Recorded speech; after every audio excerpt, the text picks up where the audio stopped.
Salam saudaraku yang dikasihi Tuhan. Hari ini saya ingin menyampaikan renungan tentang sesuatu yang banyak sekali dibahas orang, bahkan cukup kontroversi menurut berbagai orang tertentu, yaitu mengenai persembahan persepuluhan. Saya tentu tidak bisa membahasnya secara detail di dalam paket Selalu Ada Harapan hari ini karena waktunya sangat terbatas. Tapi saya ingin saudara mengerti beberapa hal yang sangat penting. Saya membaca dalam Maleakhi 3 ayat ke-10, bawalah seluruh persembahan persepuluhan itu ke dalam rumah perbendaharaan, supaya ada persediaan makanan di rumahku, dan ujilah aku, firman Tuhan semesta alam. Apakah aku tidak membukakan bagimu tingkap-tingkap langit dan mencurahkan berkat kepadamu sampai berkelimpahan. Saudaraku, saya ingin memberikan beberapa poin penting terkait dengan persepuluhan.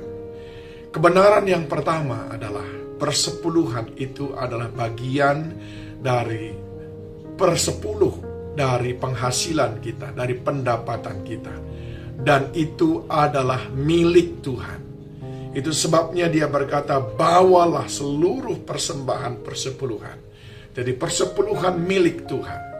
Yang kedua adalah, dia harus dipersembahkan di rumah Tuhan, di mana saudara dimuridkan, di mana saudara dibimbing secara rohani. Kalau hari-hari ini kita sebut dengan gereja. Jadi persepuluhan itu harus dibawa ke gereja, tidak ke tempat yang lain, tidak juga kepada perorangan, saudaraku. Kebenaran yang ketiga, persepuluhan itu dipergunakan untuk menyediakan makanan di rumah Tuhan. Makanan jasmani, makanan rohani, segala yang dibutuhkan untuk menyelenggarakan tersedianya makanan rohani, itu semuanya berasal daripada persepuluhan jemaat. Untuk itulah dana itu dipergunakan tidak untuk pendeta, tidak untuk gembala, tetapi semuanya untuk pekerjaan di rumah Tuhan. Kalau saudara pernah mendengar persepuluhan milik gembala, milik pendeta, saya kurang sepakat dengan hal itu. Karena di sini dikatakan supaya ada persediaan makanan di rumahku. Yang keempat, saudaraku, persepuluhan itu adalah bukti iman percaya kita kepada apa yang Tuhan janjikan. Dia berkata, ujilah aku. Oleh sebab itu, saudaraku, saudara yang membawa persepuluhan adalah saudara yang beriman, percaya kepada apa yang Tuhan janjikan. Dia sudah berkata, cari dahulu kerajaan Allah dan kebenarannya, maka semuanya akan ditambahkan kepadamu. Ini adalah kebenaran, ini adalah firman Tuhan. Maka saudara mencari kebenaran, yaitu melakukan perintahnya, membawa persepuluhan. Yang kelima, saudaraku, orang yang membawa persepuluhan adalah refleksi daripada ketaatan kepada perintah Tuhan. Tadi percaya, sekarang bicara soal ketaatan kepada perintah Tuhan. Mengapa, saudaraku? Karena ini berbicara tentang sesuatu yang saudara belum lihat. Dia berkata, ujilah aku. Saudara lakukan dulu, baru sesudah itu saudara lihat hasilnya. Ini maksudnya ujilah aku. Dan saudara mau taat melakukannya. Nah, yang berikutnya, yang keenam, saudaraku, memberikan persepuluhan adalah bukti kedewasaan. Sebab anak-anak itu sukanya diberi, saudaraku. Tapi orang dewasa itu malu kalau hanya diberi. Dia pasti berpikir kalau temannya sering memberi, dia akan berkata, enggak enak.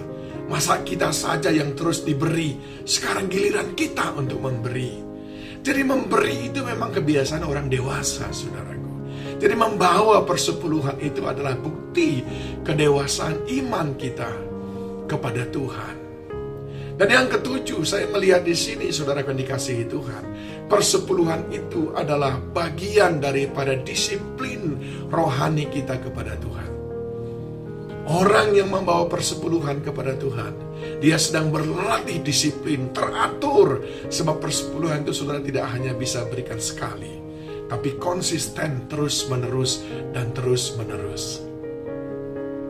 Dan yang kedelapan, saudaraku, dikatakan di sini adalah, ujilah aku, firman Tuhan semesta alam, apakah aku tidak membukakan bagimu tingkap-tingkap langit dan mencurahkan berkat kepadamu sampai berkelimpahan.